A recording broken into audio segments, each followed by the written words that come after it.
What's up everyone, RoyalFlush here. Welcome to this video that I'm gonna do about Tekken Movelists and starting up. So I've been teaching a lot of people Tekken lately because I mean it's the hot new game out right now, and a lot of people don't know I actually been playing Tekken for a very long time. I've been playing Tekken 5 since Tekken 5 DR. You can check out my YouTube channel. I have all before Twitch was a thing, before streaming was a thing. There was a thing called a tripod, a camera, and an SD card.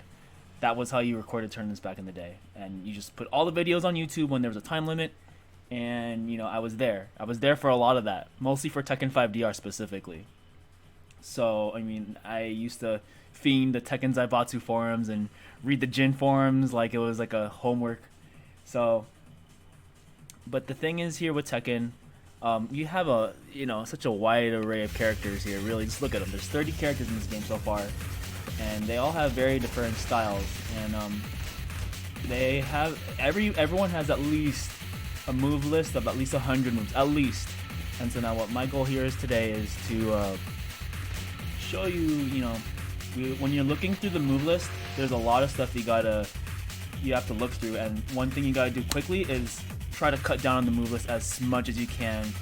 See the useful things, and hopefully you find your core moves that you're going to use. And so we'll focus on moves here and try to identify the stuff that is actually of use and stuff to look out for when you're sifting through the moveset. Okay, you're gonna look through this moveset and you're gonna be like, man, do I have to use all these moves? The answer is no. You know, you're gonna take this 100 moves here and really only use maybe 20 of them, okay?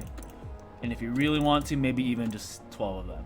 But the thing is, there are a lot of moves that you just have to classify as to some categories, okay?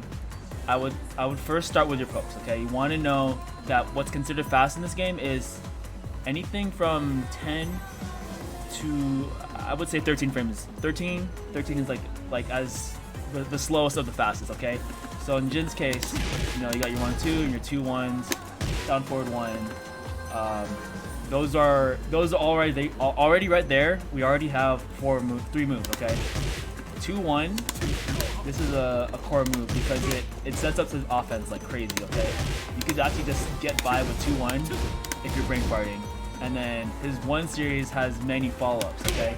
We got 1-2, 1-2-3, 1-2-4, 1-2-1, and then makes a launch.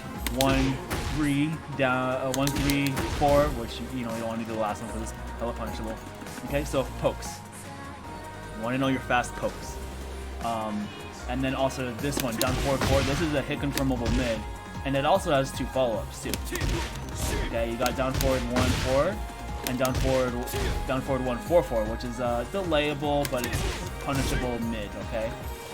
But with these pokes alone, you could already, set up your offense, okay? So that's the fast stuff.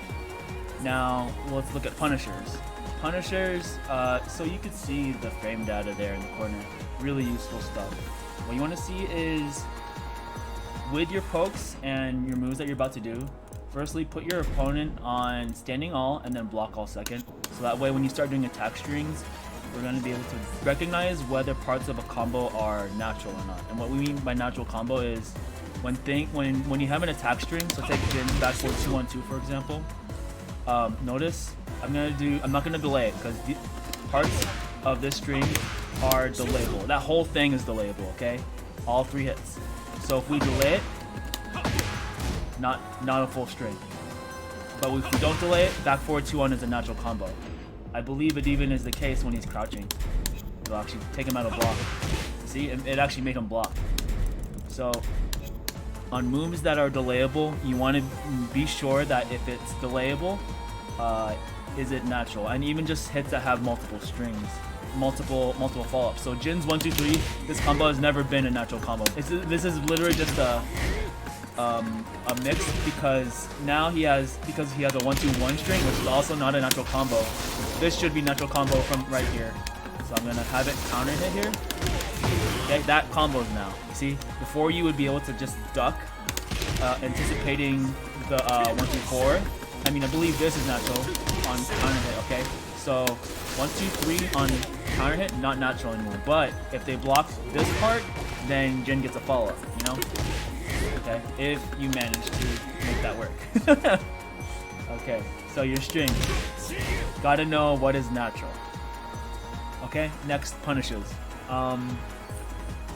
You want to know your 10 frame punishers and your 12 and 13 frame punishers, and 14, 15, those are like from there it's launch punishable. One rule of thumb is most hop kicks in this game are at least minus 13. So I just showed you there Jin's hop kick minus 13. So if I'm Kazuya, he would actually be able to get back 1 too, okay? But let's focus on Jin's here. So hop kick punishes, or knowing your punishes. So in Jin's case here, Jin's common punishes are 2, 4. It's a stance. You can actually go into stance from that. 1 plus 2. Okay, that's a what is it? A heat engaging punish. I believe 12, 13 frames. Grabs are actually also punishes in this game too, but those are also knowledge checks. We'll get back onto that later. Okay. Oh yeah, down forward. Okay, so we have here on a block hop kick. Jin can punish 3 different ways. Okay, so I already have the dummy set to do a hop kick and then block afterwards. Okay, so we'll start from the beginning. We're gonna start with our 2, 4 punish, and then we'll do 1 plus 2 punish, and then we'll do our down forward 1, 4 punish. All these are punishes, legit punishes for Jin on a hop kick. Okay, so here we go. Okay, it even said punish. 1 plus 2, it even said punish. You can see the highlight there on the corner of the box. Okay, and then also down forward 1, 4. That's also a punish. There we go. So all that Tekken knowledge is years of experience. Okay, let's even see if grab counts as a punish. Okay, I did say punish. So I mean, as long as you're within punish, if they block it, that means they have to. And if it's a hit, they cannot do anything against it because you're just that minus. Okay, so you want to know your punishes immediately. There is another way to punish, and that's called whiff punishing. So even if you did a whiff, so from a distance, normally if he just does that, then now you could actually punish with something else.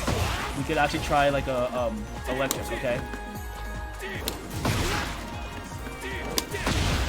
He is actually blocking, so I'm only doing highs and mids, okay? And because he's whiffing, he's already out of range.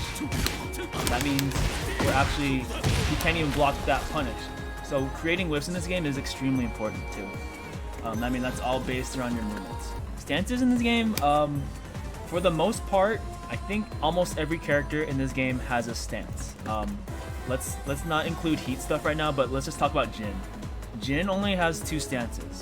He has this move called Zanshin and Zenshin. They're essentially the same thing. The only difference is that one of them moves him forward, and then the other one also kind of moves him back. Okay, Zanshin.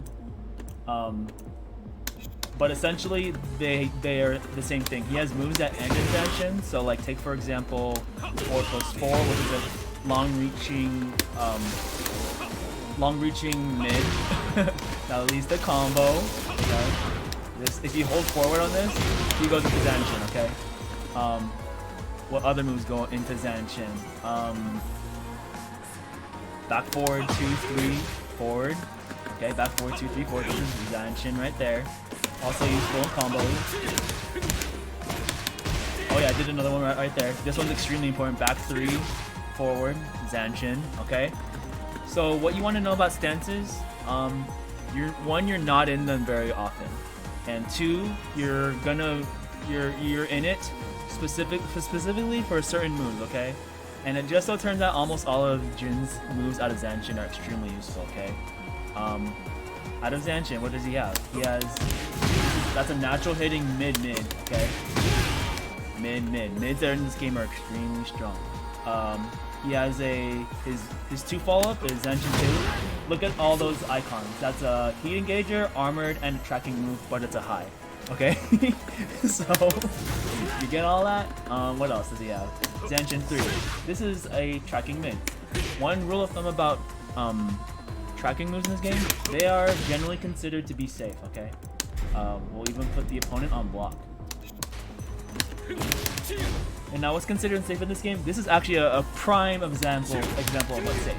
If your character is -9 on block, that is completely safe.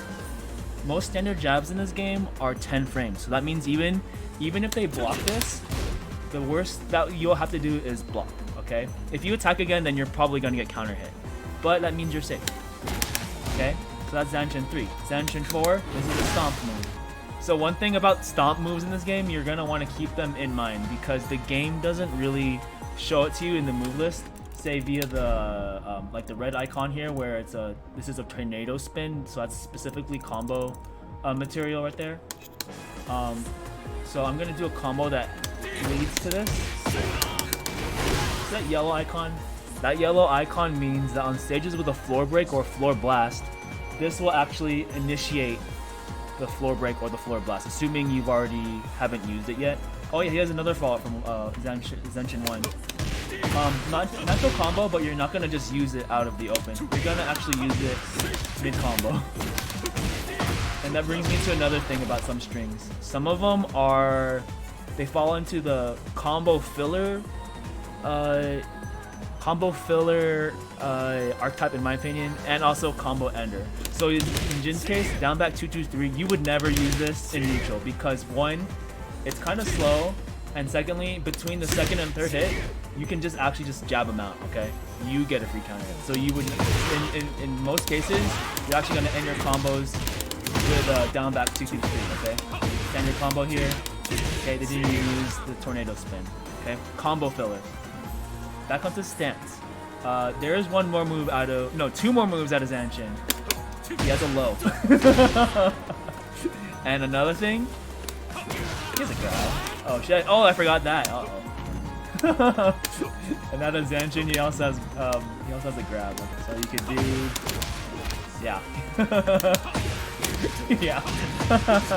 Jin has a high.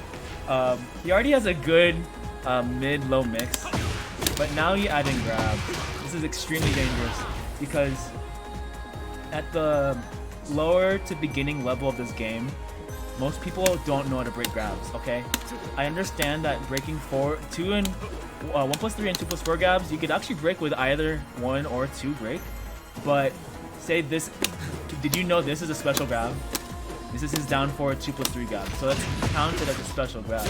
And on top of that, the game even tells you what the grab break is, okay? You can only escape it with 2. You can escape his forward grabs with 1 or 2 as long as you recognize that there's a hand being thrown. But you have to recognize this animation. Same with up forward 1+2 grabs. Everyone has an up forward 1+2 grab, and you need to press both punches to break it. And so that brings to us another thing. What do you do against grabs? There's several things you can do. You have to get acquainted with the fact that grabs are crouchable. So grabs in this game, 12 frames. That's reasonably fast, but you can react to it, okay? There's something in this game called high crush and low crush. High crushes are moves that actually go underneath highs. So you see in the corner there of the status, there's a momentum there where he's considered crouching, and that's the reason because this move is actually an anti-high attack. There are a lot of other crouching type moves, such as Jin's full crouch down forward 4. I'm gonna have him play. So how do you deal with grabs? You crouch. You have to use your while standing mix, okay? So Jin actually has a while standing launcher, and he also has a full crouch attack. This is his only full crouch move. Okay, but when you respond to a grab situation, it's either one, you take the grab,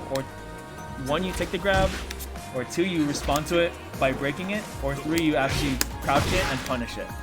So in Jin's case, he actually has a while standing punish. That's really good. So okay, and I'm not even gonna put the combo, but another answer, high crush. So that would actually beat it. Okay. You can also do hot kicks. Hot kicks also beat grabs, unless you're dealing with a character who can actually grab you out of the air, like King, or who else can grab you out of there? I'm sure someone will come to mind, but you could hop kick grab, okay? Just don't get into the habit of it, because there are going to be people who want to jab you out instead. He can also do, you notice this glow in his eye? He has his other stance, technically his other stance is called, the game calls it breaking step, but traditionally we just call it a crouch dash, okay?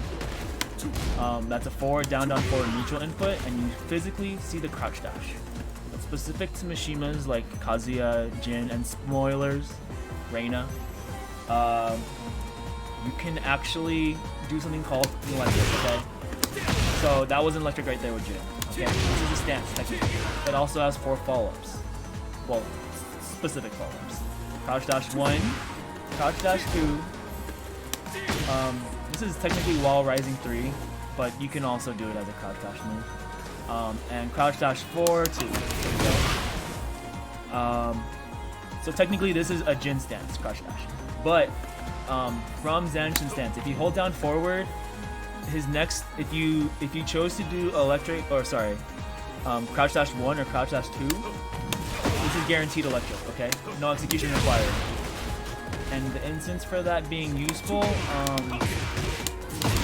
really useful for flash, and also they do more damage. And also they have more frame, well specifically, they both do more damage, but electric 1 actually does more damage and is safer than his regular crouch dash 2. Notice that his crouch dash 2 is minus 10, so that's jab punishable. But electric 2, oh, plus 5. Okay.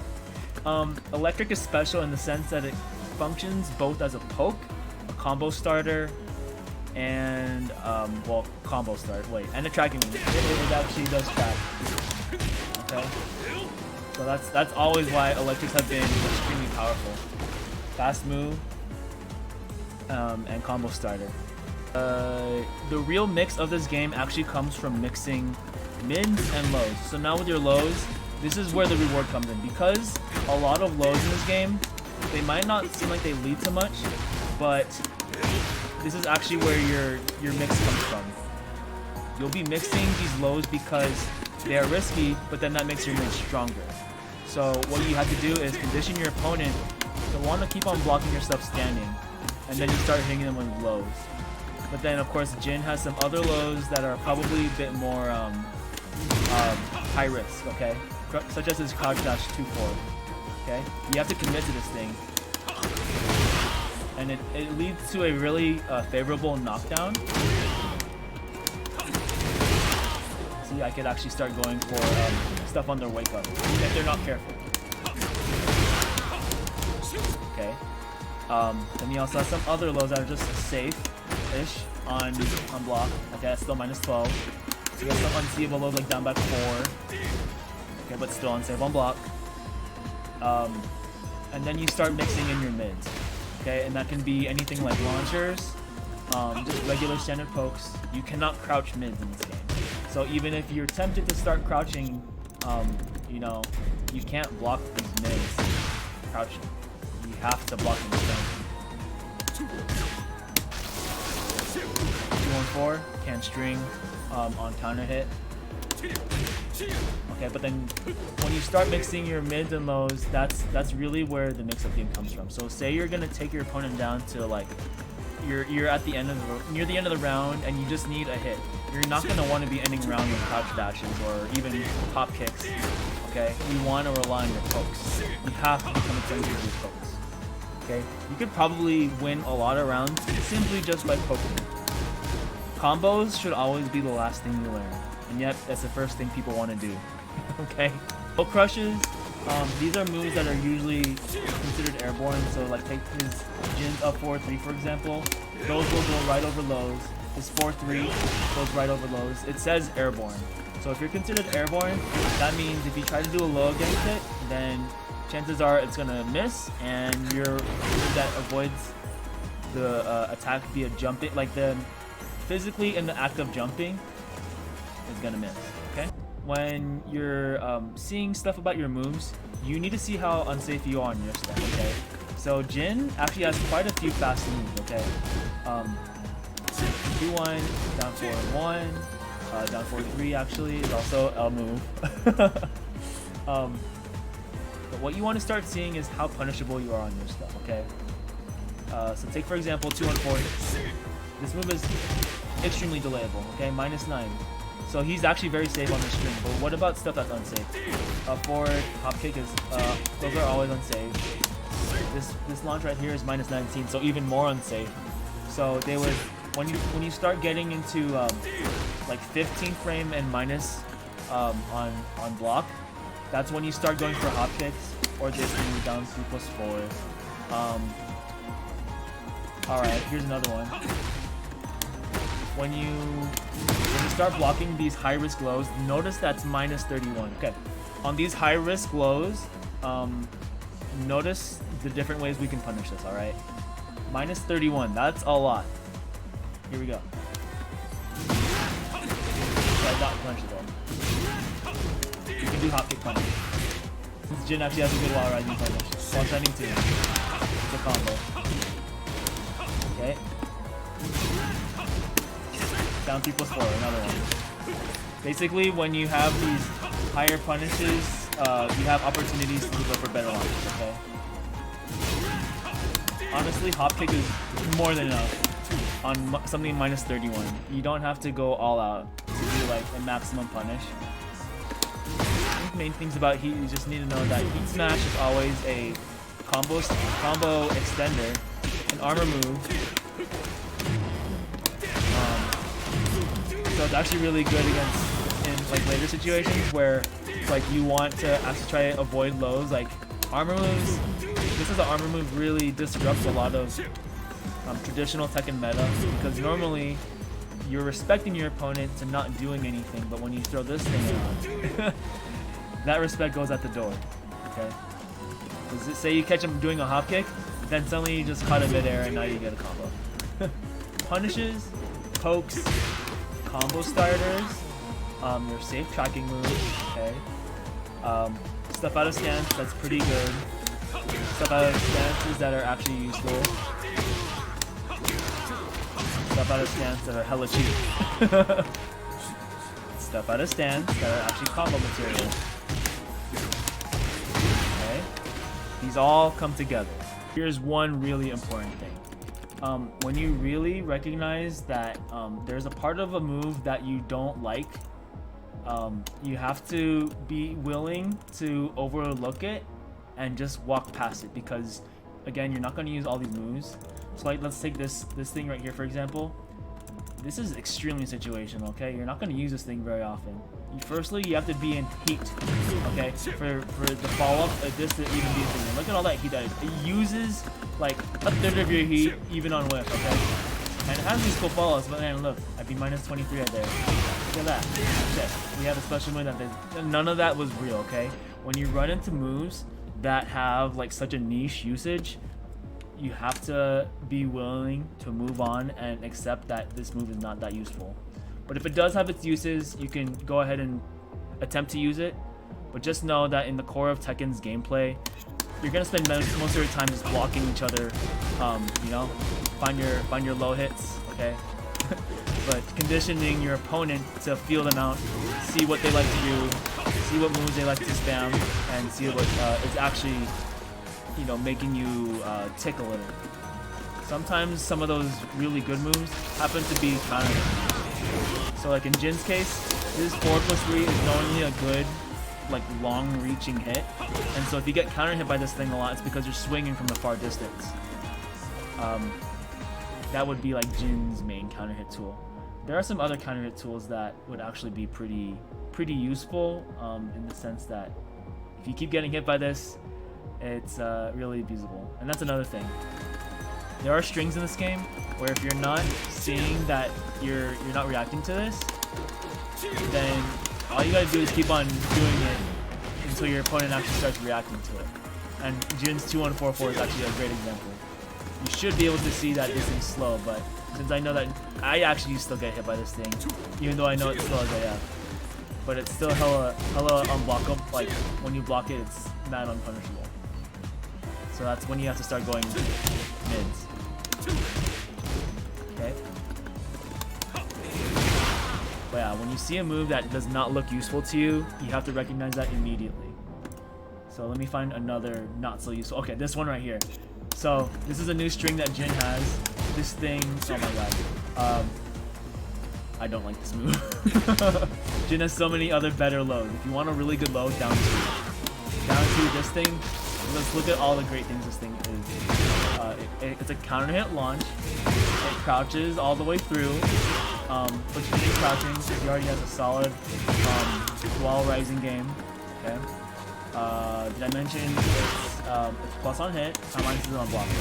Okay, minus 14. That's not that bad from a crouch. So that means that at worst, most characters are gonna get their wall stranding punished. That's 14 framers. Jin's just so happens to have like 4 different follow-ups that are at least 11 frames to 14 frames as punishes as wall rising. So if you block this as Jin would get wall standing 1, 2, 3, 1, 2, 4. Okay. He would also get wall rising 2. He would also get wall rising 1, 2. He would also get wall rising 4, 4. So he actually has 4 punishes just off of blocking a Jin down 2, or something that's only minus 14. There we go. Oh yeah, here's my special note on 10 strings. I would say if you are really liking your character, 10 strings are extra credit. This move has always been the bane of every Jin's existence for the last 4 Tekken games, but they finally moved this move to an up back 2 input instead of forward 2. He actually doesn't even have a forward 2 anymore, which is a godsend. But yeah, the reason why you want to know 10 strings is you're always going to run into someone who doesn't know where the low part is. That leads to a combo. Okay? So Jin only has had this 10 string since Tekken 4, I believe. Okay? The low hit is always a second hit for this one. And the second to last hit. The second hit, and the second to last hit. But if they don't know that, then you just do the shit. 2, 1, 2, 3, 4, 2. Not change. This will get you at least one round win in tournament. I guarantee it. Okay? Always. So your character learned their 10 string, and if it seems cheap, then get work on that timing, because sometimes they're a little different. But then again, it is just extra credit. Don't get too attached to it. Here's one of my special things about heat moves in this game. I think one thing you're gonna want to actually recognize is which of these moves actually produce a wall splat upon heat activation, okay? Because that means you, instead of going into a plus 17 mix on a heat engage, you actually get a combo if it's near a wall. So in Jin's case, I'm gonna test out all of his heat moves that I know about and see if it leads to a wall splat. So we'll start with 1 plus 2. Okay, leads to wall splat. Okay. What else we got? Forward 3, 1. Does not lead to wall splat. Plus 17. Okay. What else is forward 4, 2. It's almost like one of his best moves in the game. Leads to wall splat. Down forward 4. Plus 17 does not lead to wall splat. And then Zenshin 2 leads to wall splat. So 3 of his moves that are heat engagers also lead to wall splat. So that's extremely good. So I think one other thing about heat to really get acquainted with is, in this situation, once you've activated heat and you're mid-screen, or you've done a heat engager near a wall, plus 17 means, in this situation, even if you do anything, it's not guaranteed, okay? But anything 17 frames and below on a heat engager means they have to respect that mix. So honestly, heat engager, in my opinion, on activation means a free mix. So if you want to start throwing anything that is 17 frames and below, it becomes a mix. One good one to just really do is just grab. Okay? I guarantee you this will land you some really cheap hits. This is a really good way to test your opponent's ability to break grabs. Okay? Once you start getting them to break grabs, then you can start going for your mids. Okay? 6 Jin's forward plus 4 is a 16 framer, so they would still have to block. But once they start crouching, then you can start going for some lows. Okay, heat engage, go low. Okay, that would be reactable, but now they actually have to do something else about it. So Jin, let's try and find. So okay, down 4, that would be a free low, unless You wouldn't really get much out of it really, but it is a low nonetheless.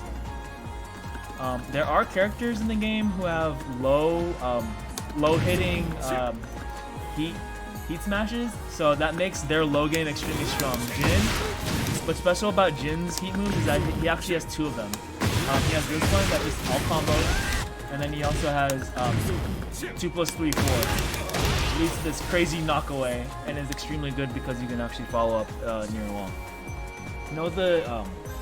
You want to know what's so good about the character's heat smashes, because in all honesty they're very unique to each character. So Jin's the only character in the game that has two of them. Okay, he's the only one.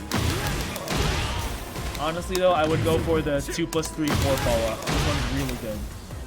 One thing to really just kind of nail on the head is test your opponent's ability to great grabs, okay, and also react to lows. Because while lows can be crouched and highs can be crouched, if they're not responding to this, then you keep on doing it until they start finding answers. Usually that answer is a low parry or doing while rising punishes. And knowing that your character has while rising answers is really different from most people, because it's an action that you're not really used to. In most games you're convincing yourself to just hold down back, but Tekken is not that game. Tekken, you should be holding back most of the time. So tend to take these little lows that are gonna add up, but like, you know, it's better than eating them in. Okay? Most low combo starters in this game, they don't lead to much. This actually used to be a low combo starter for Jin. It only leads to a knockdown, but it leads to a messed up knockdown. Same thing with this thing. Okay, that does lead to a messed up knockdown. Holy shit, that's good. But yeah, in the grand scheme of it all, you want to just get acquainted with what your character does well, and try to narrow your moveset down to just a few moves, so that way when you're actually playing, you're gonna know which moves are useful. And you know, with Tekken, I would say get a few rounds in. You're not gonna know what moves are useful until you start figuring it out. But I mean, Tekken is a game focused around poking, movement, and reacting. Okay, and sometimes those reactions can lead to some pretty damaging damage if you know the right answer. Okay, so keep on playing, keep on practicing, and don't go for the fancy combo. Okay, 60 damage to 70 damage on a regular launch is totally fine. You don't need to be a whiz. Okay, get your combos straight. You only need like 2 or 3 combos on your combo starters. Okay, please don't get fancy. All right, get on out of here. Enjoy some more Tekken. See ya.